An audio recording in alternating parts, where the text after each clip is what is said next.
y dice que el deseo de ellos más grande era poder alabar a Dios a voz en pecho, con toda la fuerza, y también aplaudir.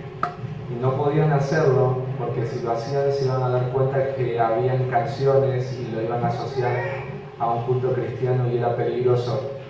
Y me pongo a pensar en el privilegio que tenemos como iglesia de poder estar acá reunidos y cantar a Dios a viva voz y poder aplaudir, que son cosas simples, pero son cosas simples que otros hermanos en otros lugares no pueden hacer. Así que qué lindo poder estar acá en la iglesia también para animarnos. No sé cómo habrá sido tu semana y por ahí estás un poco deprimido o estás enojado, y lo mejor que puedes hacer cuando estás así en tu corazón es venir a juntarte con los hermanos, porque cuando los hermanos están reunidos, la presencia de Cristo está en medio de los hermanos, y la canción del hermano, el escuchar la palabra con los hermanos, el saludo del hermano, el ánimo del hermano, o cuando el hermano se acerca al final y te dice algún versículo, todo eso Dios lo está utilizando para fortalecerte en la fe.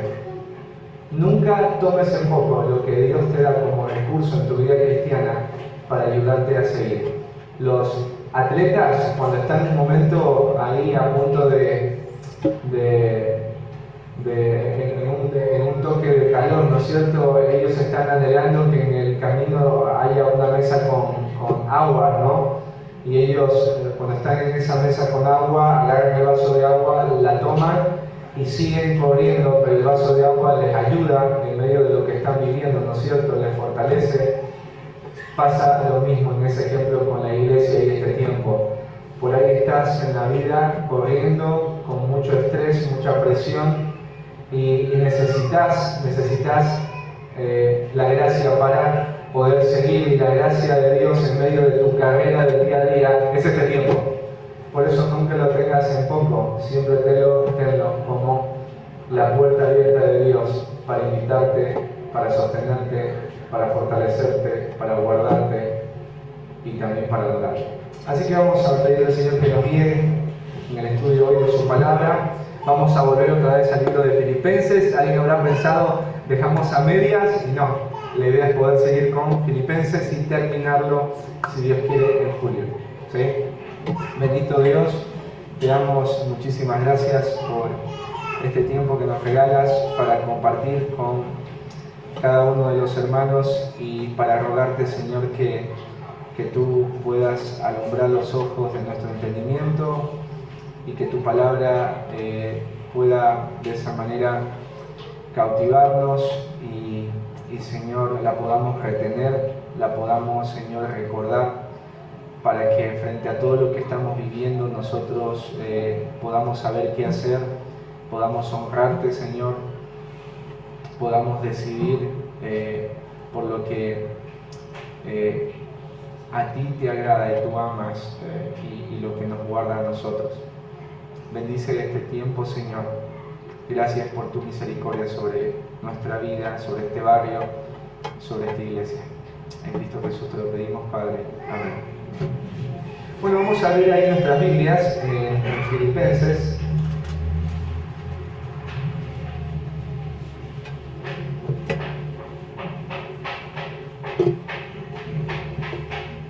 ¿Sí? Vamos a hacer una revisión ahí rápida por el libro de Filipenses. El apóstol Pablo es el que escribió esta carta. La escribe ahí desde una prisión romana. Ahí lo están custodiando soldados romanos las 24 horas del día. El apóstol Pablo obviamente está esperando un juicio. Él tiene que presentarse delante de una corte y definir si por todo lo que él ha estado haciendo en relación a predicar el Evangelio es un crimen o algo que atenta contra el imperio, y determinar si es culpable o inocente. Así está el apóstol Pablo, y él en medio de esta situación va a escribir una carta. Por eso Filipenses es conocida como una de las cartas de la prisión, porque fue escrita en una prisión. Ahí Pablo está siendo asistido por Timoteo, porque ahí lo nombra en el versículo 1, Pablo y Timoteo. Y Timoteo no escribe esta carta, pero sí Pablo quiere darles a conocer a los hermanos que Timoteo les acompaña. Y los hermanos conocen a Timoteo porque cuando se fundó esta iglesia, Timoteo estaba ahí presente y Timoteo conocía a los hermanos y estos hermanos eran también muy queridos a su corazón y vemos que Pablo por esa razón lo anuncia. Ahí en el versículo 3 al versículo 11 el apóstol Pablo manifiesta su gratitud a los filipenses y también les dice: estoy orando por ustedes, y les dice de qué manera está orando el apóstol Pablo. Después en los pasajes que vienen, del versículo 12 hasta el versículo 18, el apóstol Pablo está expresando cómo él se siente y les está avisando: hermanos, todo lo que me está pasando, ustedes lo pueden ver como algo malo, pero la verdad es muy bueno porque a través de todo esto, de mis cadenas, de mi prisión, muchos están conociendo de Cristo. Los que tenían un poco de temor de compartir el Evangelio en Roma, ahora lo están compartiendo con valentía porque ven mi ejemplo. Así que, hermanos, yo estoy bien y Dios está utilizando también esto para el bien de su iglesia. Después el apóstol Pablo les dice: ¿saben qué? Esto que me está pasando a mí, aunque no sé cómo termine, quiero que sepan que para mí vivir es Cristo y el morir es una ganancia. ¿Sí? El apóstol Pablo les está preparando a ellos porque les quiere animar. El apóstol Pablo no quiere que los filipenses estén tristes, sino que ellos estén gozosos como él está gozoso, ¿no? Y los va a después animar a tener un comportamiento cristiano digno, como dice ahí el versículo 27, solamente que os comportéis como es digno del Evangelio. Él los quiere animar. Mientras yo estoy acá en la cárcel, ustedes les pido algo, y es que se comporten de acuerdo a lo que son. Ustedes son cristianos, compórtense como cristianos. Si tienen que sufrir por ser cristianos, sufran por ser cristianos, porque Dios no solamente les concedió que crean en Él, sino que sufran también por su causa. ¿Sí? Ustedes vieron que yo sufrí por el cristianismo y hoy estoy sufriendo, y bueno, les animo a que ustedes también vean que el sufrimiento es parte de la vida cristiana. Después en el versículo 1 al versículo 11 es interesante porque el apóstol Pablo le va a animar a la iglesia a tener un comportamiento digno en un sentido especial, y tiene que ver en ser humildes, ¿sí? Y habíamos en algún momento hablado de que uno de los enemigos más grandes de la iglesia es el egoísmo. Es pensar en mí y en mis necesidades y vivir de esa manera la vida cristiana. Y el apóstol Pablo le dice: si tú has recibido la gracia de Cristo, la comunión de Cristo, la vida de Cristo, yo te voy a pedir algo, y es que tú puedas hacer las cosas en humildad, como dice ahí el versículo 3. ¿Y qué significa vivir en humildad? Significa simplemente poner a tu hermano por encima tuyo para servirle. Es tener ese deseo de no mirar primero tu necesidad, sino mirar primero por la necesidad del hermano. Y tú escoges ver a tu hermano de esta manera. Pablo no dice que vos estás obligado a servir a tu hermano. Pablo te dice: en ese amor que Cristo te ha dado, estate dispuesto a hacer algo y ve a tu hermano como superior a ti mismo. No porque sea superior a ti, tú lo ves como superior a ti mismo. Y como lo ves como superior a ti mismo, tú le vas a servir. Y después de esto, porque a veces no nos queda claro, ¿viste?, algunos conceptos bíblicos, y me imagino lo que habrá pasado en el corazón de los filipenses: bueno, tengo que servir a mi hermano, tengo que considerarlo como superior a mí. Es difícil esto, ¿no? Es difícil servir a otro como superior a ti mismo, ¿no? Porque el mundo te diría que hacer esto es ser un tonto, es ser un débil, y que vas a perder. Si vos eres el que está sirviendo, el que siempre abre la puerta, el que siempre limpia, el que siempre toma el primer paso, el que siempre se humilla, el mundo te dice: no seas un tonto, ¿sí? Pero Pablo te dice: eso es lo que deberías vivir como cristiano, ¿sí? Esa es una característica propia de un creyente. Y Pablo dice: ¿por qué? Bueno, porque el fundador de la iglesia, que es Cristo, hizo esto. Y ahí desde el versículo 5 al versículo 11 nos muestra de qué manera Jesús abrazó este concepto de humildad. Y ahí vemos que Jesucristo estuvo dispuesto a abandonar sus privilegios. Jesucristo deja el cielo, deja el trono y después dice que Él adopta una forma incómoda. Él no era humano, pero estuvo dispuesto a despojarse de sí mismo. ¿Y qué significa despojarse? No que Él dejó de ser Dios, sino que a la naturaleza divina le iba a agregar una naturaleza que Él no tenía y era la naturaleza humana. Jesucristo adoptó una forma incómoda, porque Él se iba a hacer chiquito, iba a vivir en la tierra como un ser humano normal, y Jesucristo nació en la cultura judía en una clase muy pobre. Su mamá era tan pobre que cuando tuvo que hacer una ofrenda, solamente tenía una palomita para hacer el sacrificio. Y la palomita era para toda persona que era pobre y que no podía ofrecer algo al Señor, sino solamente eso. Jesucristo nació en un pesebre, ¿sí? En un lugar donde comían los animalitos. O sea, Jesucristo tuvo papás que no eran conocidos ni famosos. El papá legal de Jesús era José, que era un carpintero. Bueno, Jesús se hizo hombre y vivió de una manera muy humilde. Cuando Jesús habló ahí con los discípulos y con gente que quería seguirlo, les dijo: saben, yo ni siquiera tengo un lugar para recostar mi cabeza. Las zorras tienen guaridas, los pajaritos tienen nidos, pero yo no tengo un lugar donde refugiar y donde poner mi cabeza. Y vemos después que Jesús no solamente abandona privilegios, adopta una forma incómoda, sino que Él hace algo, y es que se alista para una tarea sacrificada, porque Jesús no solamente se hizo hombre. Si Él se hubiese hecho hombre, no hubiese podido provocar un efecto eterno en nuestras vidas. Fue cuando Él estuvo dispuesto a subirse a aquella cruz, en ese momento un lugar de maldición, de vergüenza, de dolor, ¿sí?, de pérdida. Se sube Jesús a una cruz y Él sacrifica ahí su vida, ¿sí? Jesús le dice: yo hice todo esto por amor y porque Jesús era humilde. Jesús dijo: yo soy manso y humilde de corazón. Entonces los filipenses dicen: ¿y cómo tendría que ser yo con mis hermanos? Bueno, de la misma manera que Cristo lo fue. Si Jesús abandonó sus privilegios, abandona tus privilegios. Si Jesús estuvo dispuesto a adoptar una forma incómoda para servir, vos tenés que hacer lo mismo. Si Jesús se alistó para hacer una tarea sacrificada, vos tenés que hacer lo mismo con tu hermano. Y al final de ese pasaje, de esa porción, dice: y Dios le exaltó.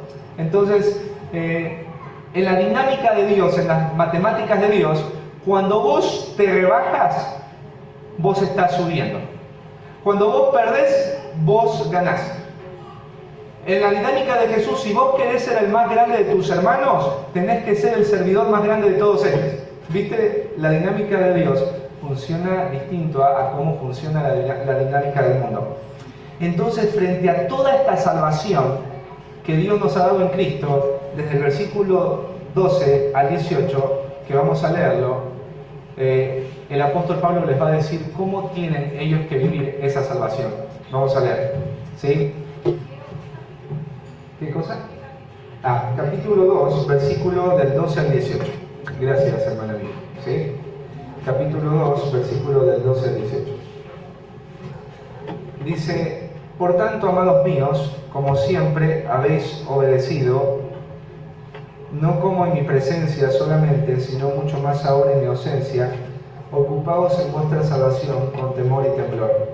Porque Dios es el que produce así el querer como el hacer por su buena voluntad. Haced todo sin murmuraciones y contiendas, para que seáis irreprensibles y sencillos, hijos de Dios sin mancha, en medio de una generación maligna y perversa, en medio de la cual resplandecéis como luminares en el mundo. Asidos de la palabra de vida, para que en el día de Cristo yo pueda gloriarme de que no he corrido en vano, ni en vano he trabajado. Y aunque sea derramado en libación sobre el sacrificio y servicio de vuestra fe, me gozo y regocijo con todos vosotros, y asimismo gozaos y regocijaos también vosotros conmigo. ¿Cómo tengo que vivir a la luz de lo que Jesús hizo en humildad por nosotros? ¿Cómo debo vivir? Bueno, ahí en el versículo 12 dice, ocúpate de tu salvación con temor y temblor. Acá el apóstol Pablo utiliza la palabra ocuparse y tiene que ver con trabajar arduamente, trabajar dándolo todo, trabajar hasta que no te quede nada de fuerzas en ti. Es como cuando vos tienes una pasta de dientes y viste, le quieres sacar todo lo que hay dentro de la pasta y no contento con que la pasta haya quedado finita, vos la cortás y la abrís y le sacás todo, ¿sí?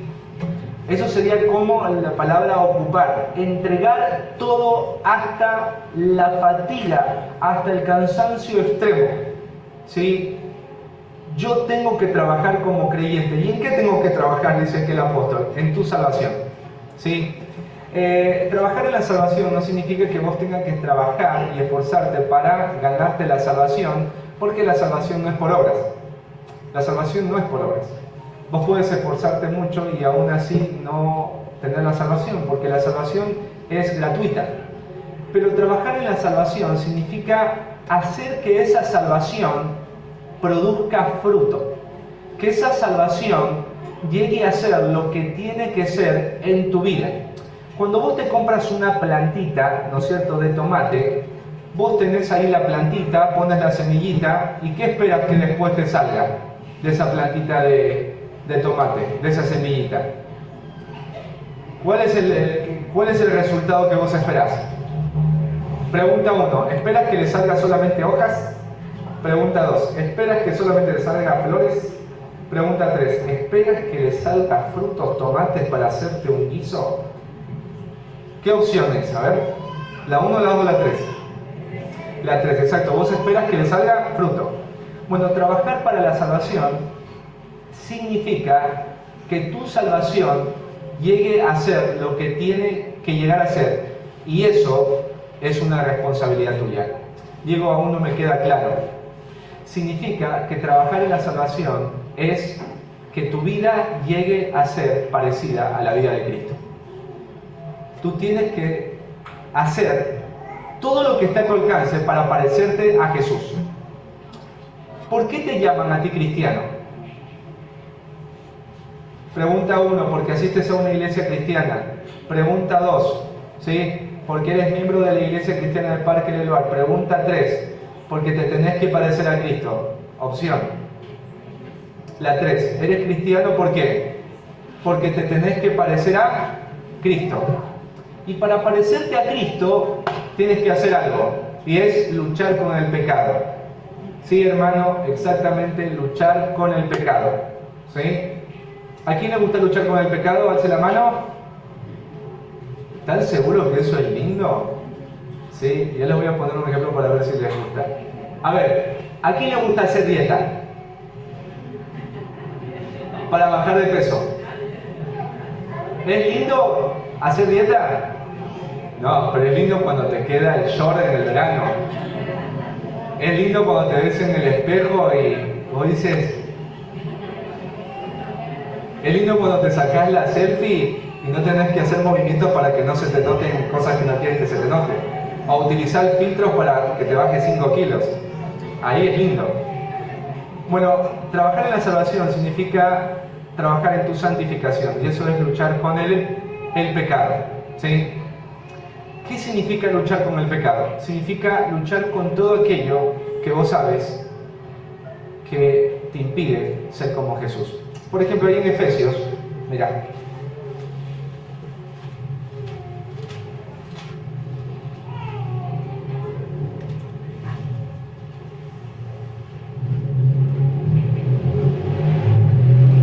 Efesios capítulo 4. Ahí te enseña, versículo 28, cómo luchar con el pecado. En alguien que robaba. Dice, el que hurtaba, ¿qué dice? Sino haciendo con sus lo que es bueno para que tenga que compartir con el que padece necesidad.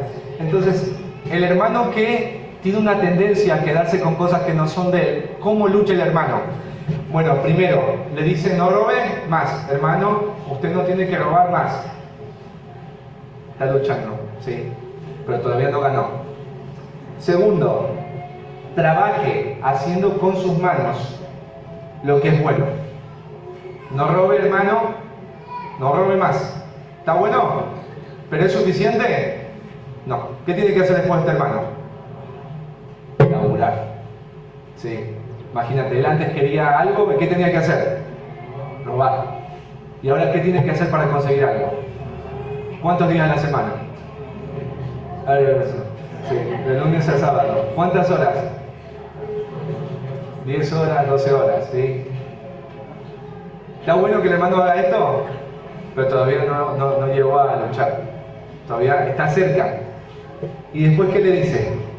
¿Para qué tienes que trabajar? Para que tengas que compartir con el que padece necesidad. ¿Cómo este hermano luchó con el hurto? ¿Y cómo sabemos que tuvo victoria? Primero, porque dejó de robar. Segundo, ¿por qué? Porque trabaja. Y tercero, ¿por qué? Porque ¿para quién ahora está usando el dinero? Para compartir. Cuando llegó a bendecir al prójimo con su vida, ahí hubo victoria sobre el pecado. Vamos a hablar del chismorriento, ¿sí? El chismoso, ¿sí? El pecado del chisme. A ver, ¿qué tendría que hacer el chismoso para luchar con su pecado del chisme? Porque si no lucha con el pecado del chisme, no puede ser como Cristo. A ver, ¿qué le diría? Deja de... Muy bien, después de chismear. ¿Y ahora qué tiene que hacer? ¿Dios quiere que solamente empiece a dejar de chismear? No. ¿Cuál es el punto de acá? Cuando tengas algo en contra de aquel que vos dices no me gusta cómo habla, se comporta y se viste, y hables con esa persona y con nadie más, con esa persona, pero cuando hay una victoria sobre el pecado, cuando esta persona empiece a hablar bien de las personas. ¿Se entiende? Si usted puede leer la Biblia, puede memorizar, puede venir a la Santa Cena, a los cultos y ser viaje misionero, pero si el chismorriento sigue chismeando, ¿se va a parecer a Cristo? Porque no está luchando con él. Pecado, exactamente. ¿Se entiende? Bueno, cuando usted ve a un hermano haciendo eso, usted dice, hermano, usted está trabajando en su salvación. Y eso va a doler. Eso va a doler. ¿Qué significa trabajar en la salvación? Servir a Cristo. ¿Cómo le sirves a Cristo? ¿Cómo le servimos? ¿Ah? Con nuestros dones. Con nuestros dones. Trabajar en la salvación significa servir a otros con tus dones. Eso es ocuparte también de la salvación. ¿Sí? Ocuparte de la salvación. Te hago una consulta. Si vos te ocupas de servir a otros hermanos, te ocupas de luchar con el pecado, te hago una pregunta. ¿Qué va a pasar con tu salvación? Va a empezar a verse. Va a salir la hojita, la flor y el tomatito. Y la gente va a decir, tu vida mete tanta bendición. ¿Por qué? Porque estás trabajando ¿en qué? En tu salvación. Volvamos a Efesios.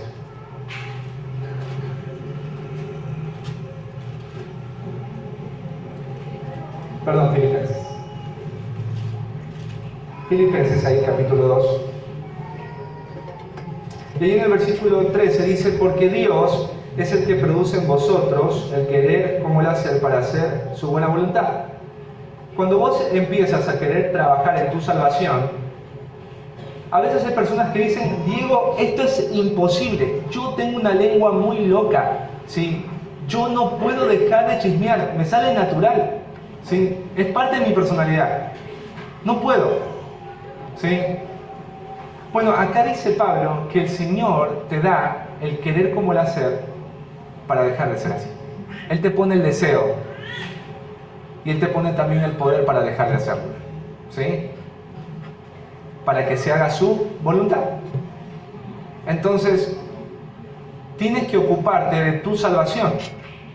Y dice con temor y temblor. ¿Y por qué? Porque es una salvación que costó mucho.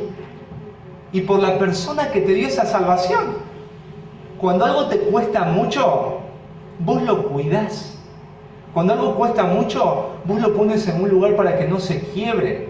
¿Sí? Cuando te vas de vacaciones lo pones bajo 7 llaves porque si entra un chorro, que eso no se lo lleve. Porque costó mucho. Entonces, si tu salvación costó mucho, vas a cuidar mucho tu salvación. Luchando con el pecado. Sirviendo a Jesucristo. ¿No es cierto? Solo así vas a poder exteriorizar la salvación. Porque algún tomatito tenés que tener. Si sos creyente, algún tomatito tenés que tener. Esa es tu responsabilidad más grande como creyente, trabajar en tu salvación. En el versículo 14,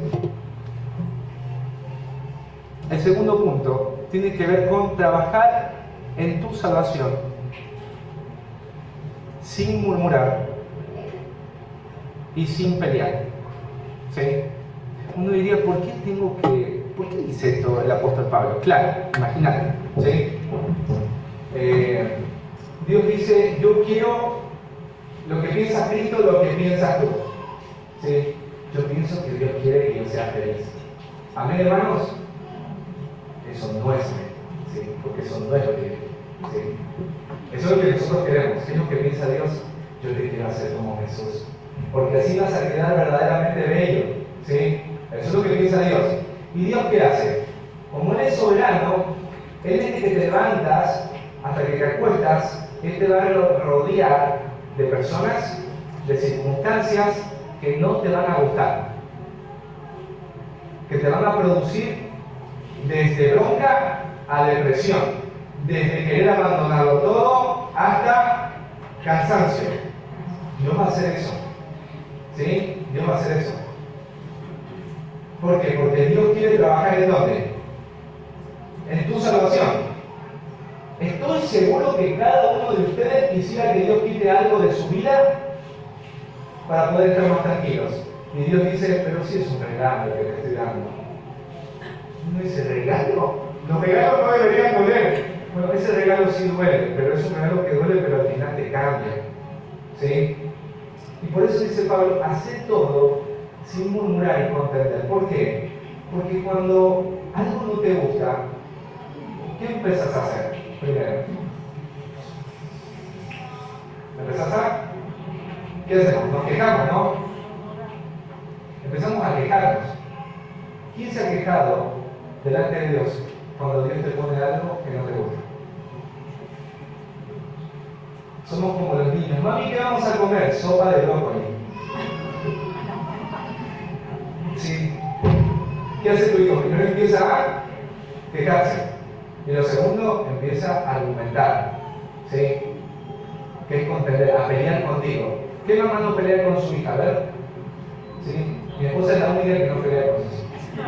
¿Sí? ¿Por qué peleas con tus hijas? O con tus hijos.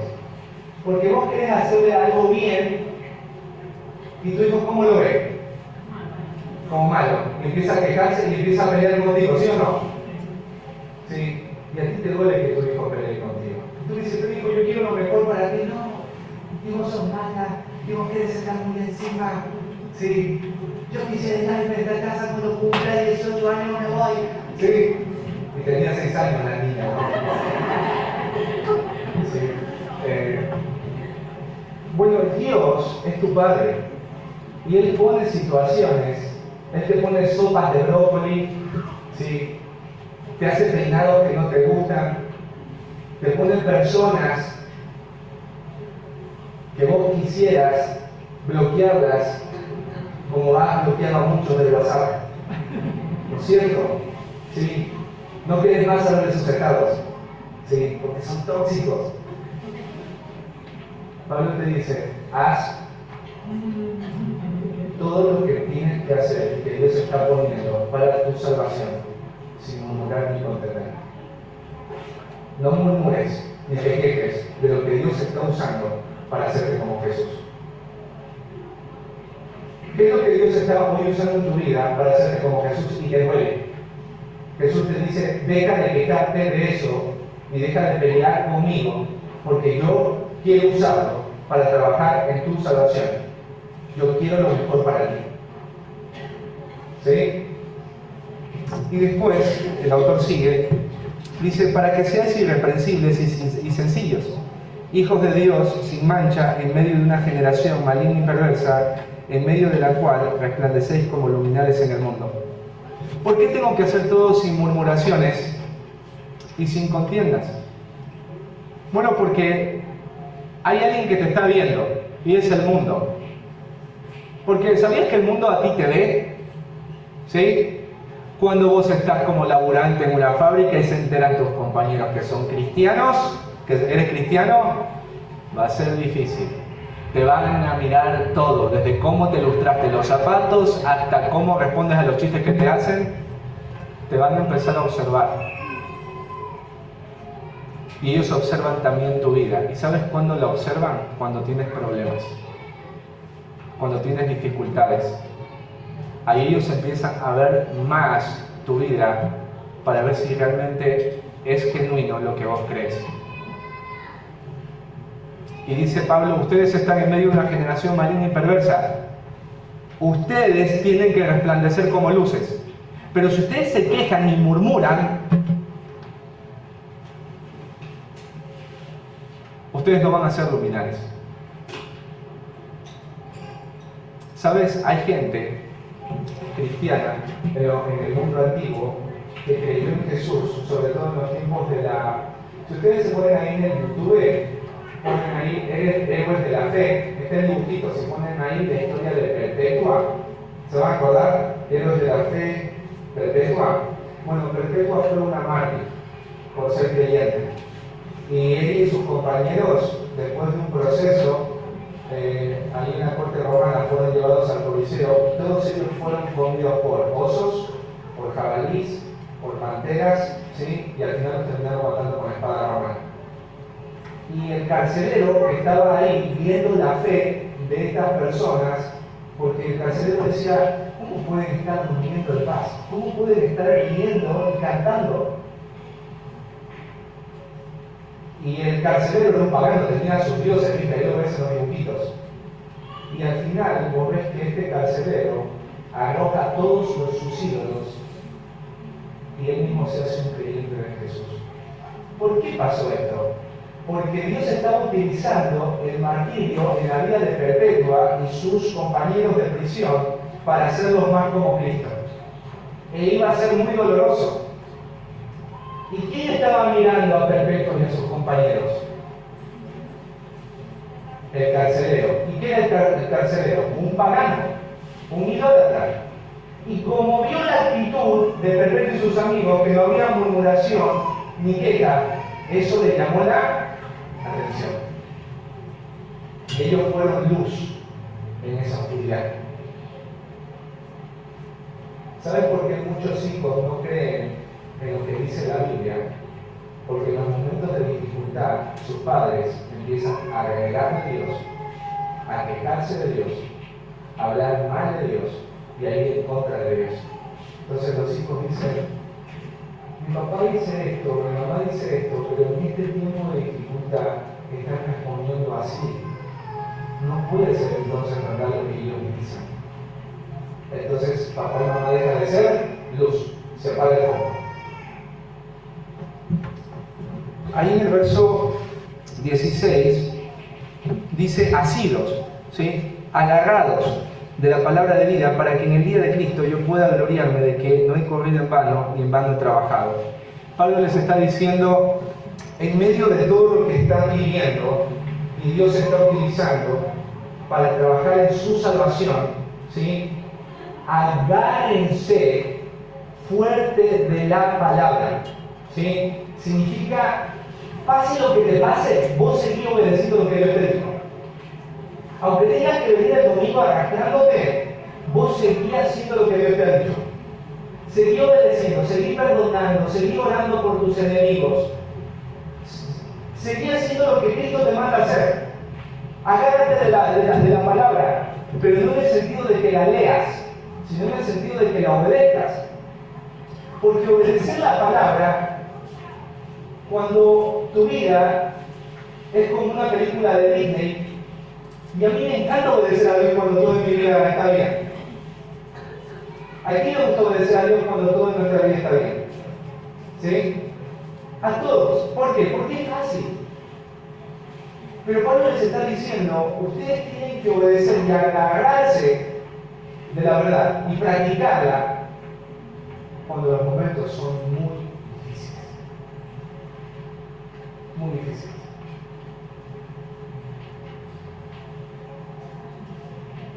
Y Pablo les dice, ¿por qué? Para que en el día de Cristo yo pueda gloriarme de que no he corrido en vano, ni en vano he trabajado. Pablo decía, hagan y vivan su salvación de esta manera. No murmuren ni se quejen de lo que Dios está hoy usando para formar a Cristo en ustedes. Sigan practicando lo que ustedes saben que Cristo les ha dicho. Porque saben que hay una realidad eterna. Un día ustedes van a estar delante del Rey, delante del Juez, delante del Salvador. Y Cristo va a hacer verlos a ustedes estar delante del Salvador y saber que todo el trabajo que Dios hizo a través mío no fue en vano. Y yo me pueda regocijar de ese trabajo.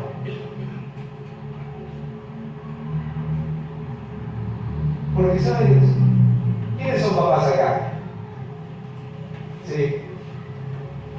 ¿Qué es lo que vos deseas que les pase a tus hijos? Lo mejor, ¿no? Y ustedes como papás se levantan a las 5 de la mañana, trabajan 12 horas, están enfermos pero le dan a sus hijos, hacen un montón de sacrificios. ¿Para qué? Para que al final de la vida, cuando te vayas de este mundo, me digas, qué hermoso saber que todo lo que hice por mi bebé, o por mi hija, o por mis bendiciones, no fue en vano. ¿Sí o no? Y eso te produce ¿qué cosa? Alegría, gozo. Pablo dice, trabajen en su salvación. No se queden ni murmuren de lo que Dios está usando para su salvación. Porque un día en la eternidad, cuando ustedes se presenten, para mí será un gran gozo, una gran alegría, saber que todo el trabajo que Dios hizo a través mío no fue en vano. No fue en vano. También debe ser tan triste, ¿no? Que tú hayas invertido tanto que al final ver a tus hijos perdidos, ¿no? Y Pablo tiene este sentir, yo quiero en la eternidad gozarme de sus vidas. Hagan todo lo que están viviendo y que Dios pone para su salvación sin murmurar ni quejarse. ¿Sí? Cuando se te vaya el gas, justo cuando estabas haciendo el guiso, ¿sí? Y te dé bronca porque cuando saliste a comprar de manzana no había ningún gas, ¿sí? Eso está utilizando Dios para trabajar en tu salvación, para que seas paciente en ti, amable, agradecido. ¿Sí? Todo lo que pasa en tu vida, Dios lo usa para que se trabaje en tu salvación. Deja de quejarte y de murmurar. Por ahí tienes un hijo difícil o un marido difícil que no lo podés cambiar. No sé qué pase hoy en tu vida. Deja de quejarte y murmurar de lo que Dios está usando para buscar a Cristo en tu vida. Agárrate de la palabra. Sigue practicando en casa lo que tienes que practicar. Síguelo haciendo, aunque te duela. Es más, si te duele, estás en el camino correcto. ¿Sí? Entonces, Pablo dice, frente a todo esto que hizo Cristo, trabaja en tu salvación. Segundo, trabaja en tu salvación sin murmurar ni quejarte. Y por último, ocúpate de tu salvación. Trabaja en tu salvación como una actitud correcta. Porque, a ver, Pablo, vos dices que no murmure y que yo no me queje, que yo no contienda. Y bueno, ¿cuál debería ser la actitud que yo tengo que tener? Pablo dice, gozaos, gózate. En todo lo que te está pasando, gózate. Y Pablo va a ponerse a sí mismo como ejemplo. Mirá, dice ahí Pablo, y aunque sea derramado en libación sobre el sacrificio y servicio de vuestra fe, me gozo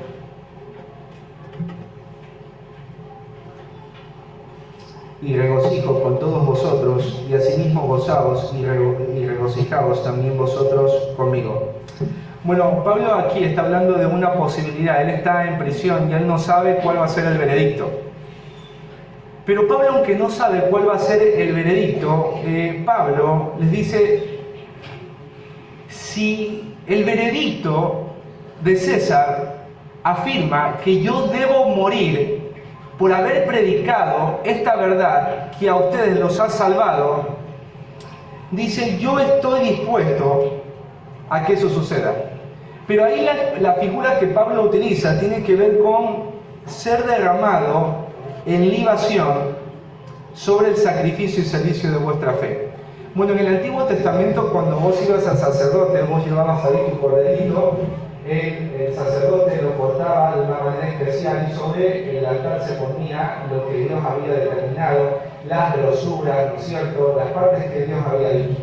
Entonces el sacerdote las ponía, ahí estaba todo quemándose y el sacerdote agarraba una medida de vino y sobre ese sacrificio en llamas echaba ese vino y subía todo ese humo al cielo, y eso era olor fragante delante de Dios, porque ese sacrificio fue dedicado a Dios. Entonces Pablo está diciendo, yo, si muero, buenísimo, porque yo voy a ser derramado como el vino sobre el sacrificio y servicio de vuestra fe. Pablo les está diciendo a los filipenses, el sacrificio y el servicio que están haciendo a Dios, sí, es aceptable. Y yo voy a hacer, lo que pase conmigo va a ser solamente una pequeña parte de la gran ofrenda que ustedes están dedicando a Dios. Porque los filipenses, ¿sabes qué? Estaban viviendo su fe ahí en Filipos, pero no era sencillo para ellos vivir su fe. Pablo, cuando fue a Filipos, a él lo azotaron, 40 azotes menos uno, casi lo matan. Porque ahí en Filipos había idolatría e inmoralidad, y el Evangelio condenaba todo esto. Y Pablo fue expulsado de la ciudad. Le dijeron que se vaya. Ahora imagínate todos los creyentes que estaban ahí. Les iba a ir de la misma manera que Pablo. Y Pablo les dice, hermanos, ustedes miren mi ejemplo. Yo podría ser el primero que me quede acá contra Dios, porque estoy en una prisión romana. Sufrí un naufragio antes de venir a esta prisión. Después de sobrevivir el naufragio me picó una serpiente. ¿Sí? Pablo podría quejarse mucho, pero Pablo no está murmurando ni quejándose de lo que Dios está utilizando para trabajar en su salvación. Pablo aquí dice, yo me gozo, y les pido a ustedes que se gocen también conmigo. El apóstol Pablo quiere decirles a través de esta carta, hermanos, no estén tristes por mí. Si yo me muero, no me lloren, estén contentos, y yo quiero que ustedes compartan su gozo conmigo. Está como medio loco Pablo, ¿no? Imagínate, hay la posibilidad de que el apóstol Pablo muera y te escribe una carta y te dice, no llores por mí, Lucre, no llores por mí. No llores por mí, Mario, no llores por mí. Hermano José, no llores por mí. Hermana Lili, no lloren por mí. Gócense conmigo porque yo estoy muy gozoso. Porque mi vida va a ser una ofrenda a Dios si yo muero. ¿Por qué Pablo se goza? Porque Pablo había entendido algo que a nosotros nos cuesta entender. Y es que todos los que estamos acá en la iglesia del Parque del Lugar, creyentes, miembros de la iglesia, somos ovejas para sacrificio. Todos los que estamos acá son ovejas para el sacrificio. En la cultura judía, cuando vos ibas al templo, veías un montón de ovejas ahí. Y vos pasabas por ahí. ¿Y qué pensabas de esas ovejas? Todas esas ovejas, ¿para qué eran? Para ser sacrificadas. Cada una en un momento, en un día y por alguna persona distinta. Bueno, todos los de la iglesia del Parque del Lugar son ovejas destinadas para ser sacrificadas en un altar. Eli tiene que ser sacrificada en un altar, el Iván tiene que ser sacrificado en un altar, el Sergio tiene que ser sacrificado en un altar, el Diego, todos. Sí. Tú eres una oveja que ha sido comprada para ser sacrificada a Dios. Digo, pero ¿eso dónde dice? ¿Dónde dice en las Escrituras? Bueno, en Romanos, sí, en Romanos miren lo que dice.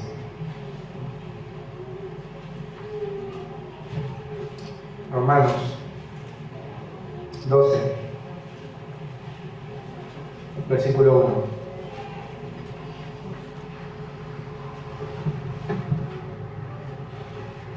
Dice, así que hermanos, por lo tanto hermanos, y esta conjunción, ¿sí?, tiene que ver con lo que Pablo ya ha dicho anteriormente, y tiene que ver con toda la obra de Cristo y todo lo que Cristo nos ha dado.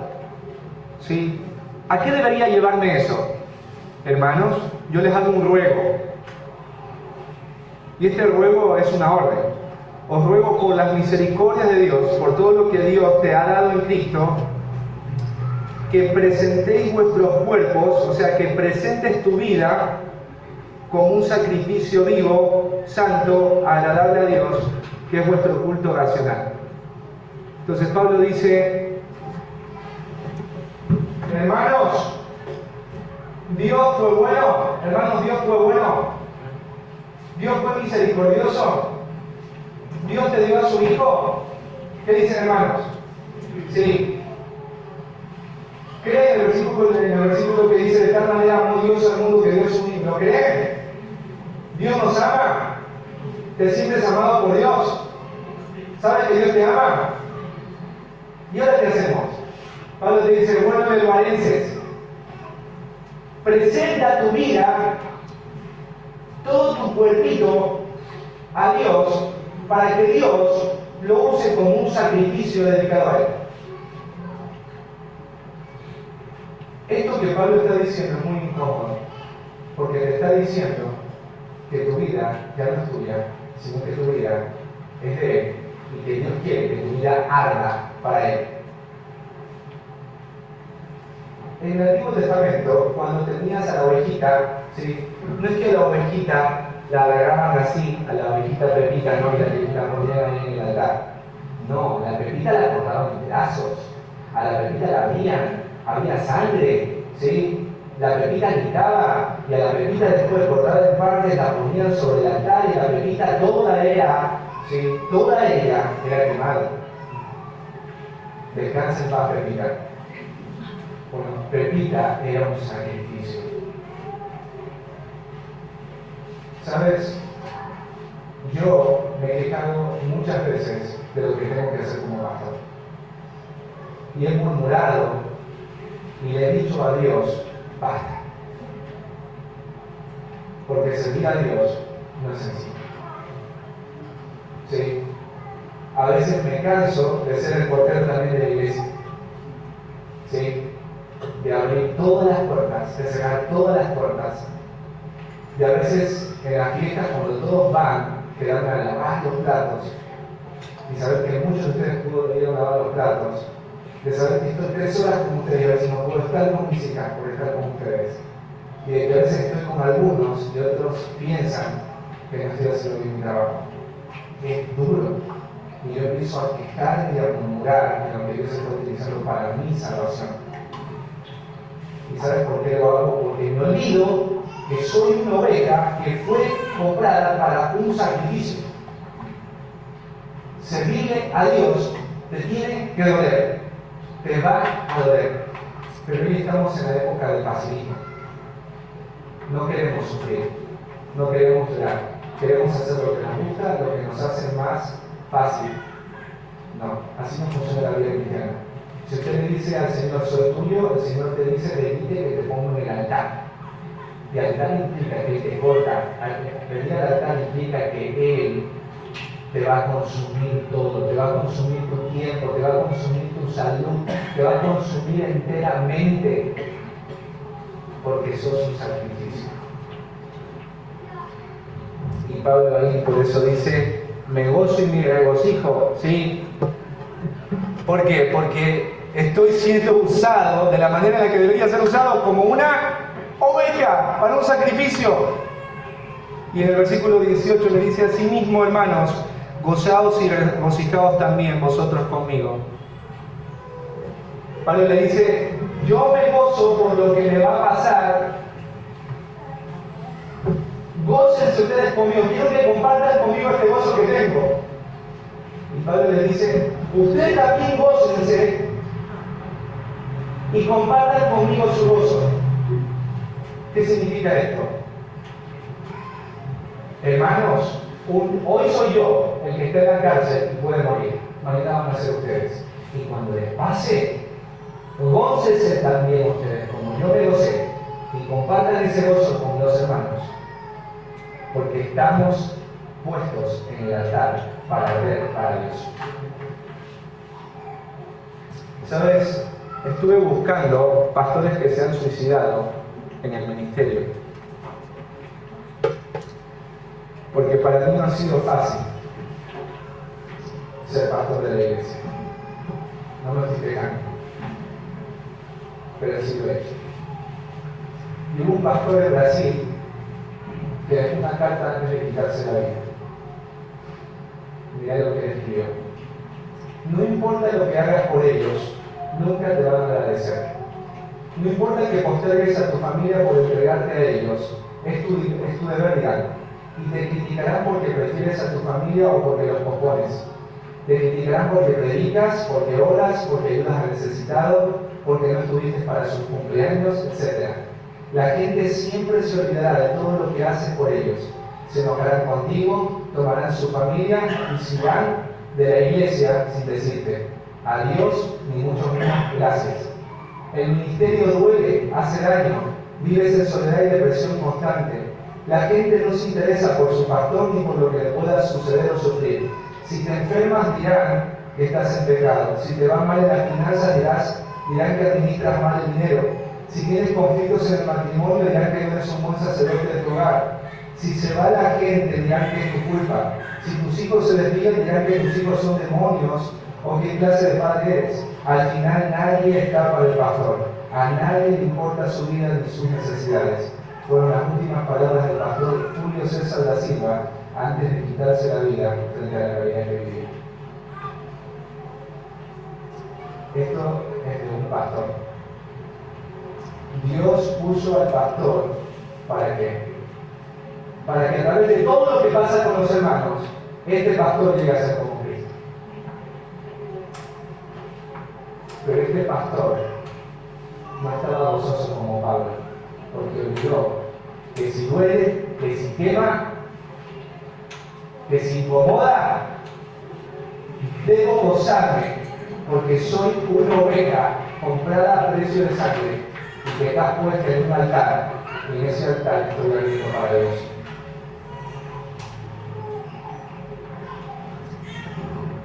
¿Qué es lo que Dios, en mi caso es el pastorado? ¿Qué es en tu caso? En el caso de mi esposa pueden ser la mía y la noche. Y yo. ¿Sí? ¿Sí? En tu caso, ¿quién es? ¿Quién es? Dios te dice hoy algo. Trabaja en tu salvación. Trabaja. Tú eres responsable de que vos te parezcas a Cristo. Serví a Cristo. Hacelo. Para que se vea esa salvación. Segundo, trabaja en esa salvación sin murmurar y contender contra Dios.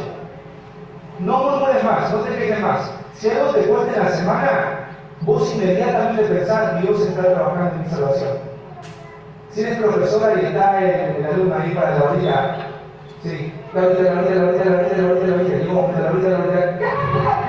sí, la orilla no ha hecho eso. Pero yo he hablado con mi mamá y mi mamá me ha contado que es difícil ser maestra. Cuando vos tengas algo así, inmediatamente tienes que entender que Dios está utilizando a ese niño para decirte: yo quiero que trabajes en tu salvación. Si tienes que cuidar a un familiar que está enfermo y tienes que limpiarlo todos los días, y cuando lo cuidas se enoja contigo y te reta y te mira mal, Dios quiere trabajar a través de esa persona en tu salvación y tienes que dejar de murmurar y de quejarte y abrazarte de la palabra y practicar aunque te duela lo que Dios te ha dicho, porque Él te da el poder para hacerlo y el sentir para hacerlo. Pero trabaja en tu salvación gozándote. Gózate por lo que Dios está haciendo a través de eso, porque eres una ovejita que fue comprada a precio de sangre y que está ardiendo en el altar de Dios. Y esa es la manera en la que deberías terminar la vida cristiana. No solamente hacer lo que tienes que hacer para Dios, sino hacerlo con gozo, porque sos una ofrenda que fue comprada por Dios. Amén. Vamos a ponernos de pie.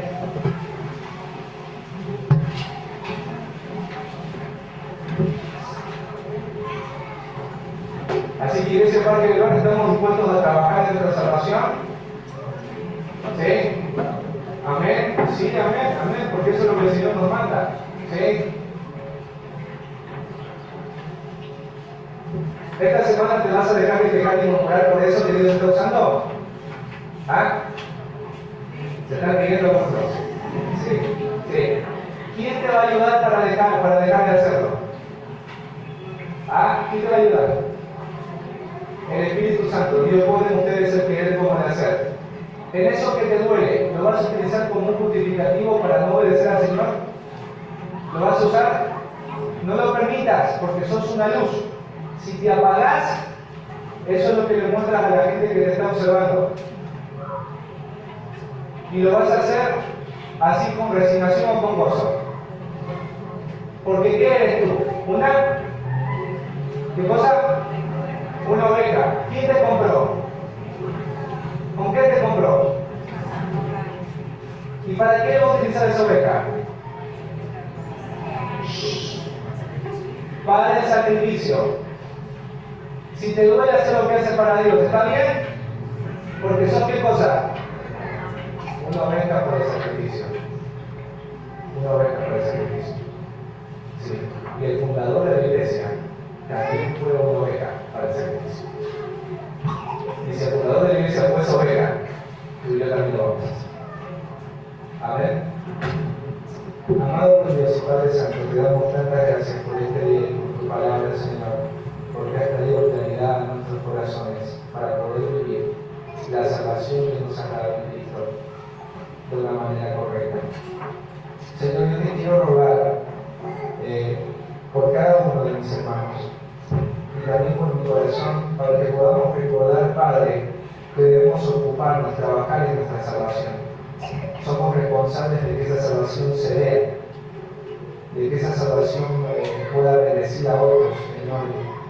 Y hablábamos de la santificación, de luchar con el pecado, de servirte, sirviendo a nuestros hermanos. Señor, y danos de tu gracia para trabajar en nuestra salvación, pero sin quejarnos. Para trabajar en esa salvación sin murmurar, sin enojarnos contigo, sin pelear contigo.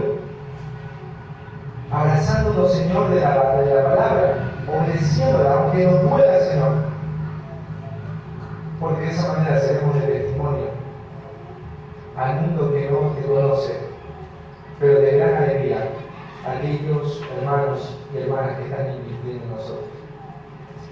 Señor, danos la gracia para trabajar en la salvación,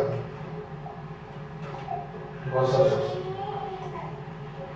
Porque, Señor, tú nos has comprado a precio de sangre y somos ovejas de Jesús. Y somos ovejas que han sido destinadas para ser sacrificadas como adoración a ti. Señor, afírmanos en esto, para que cuando pasen cosas en la semana y nos duelan y nos enojen, nosotros podamos recordar que eres tú trabajando o buscando trabajar en nuestra salvación. Danos la gracia para entender que esto no lo vamos a hacer solos. Tú eres el que pone el querer como el hacer para que se haga tu voluntad. Señor, gracias. Gracias por tu palabra, porque es tan clara, tan real y tan necesaria para cada uno de nuestros corazones. En Cristo Jesús te pedimos estos favores y te agradecemos. Amén.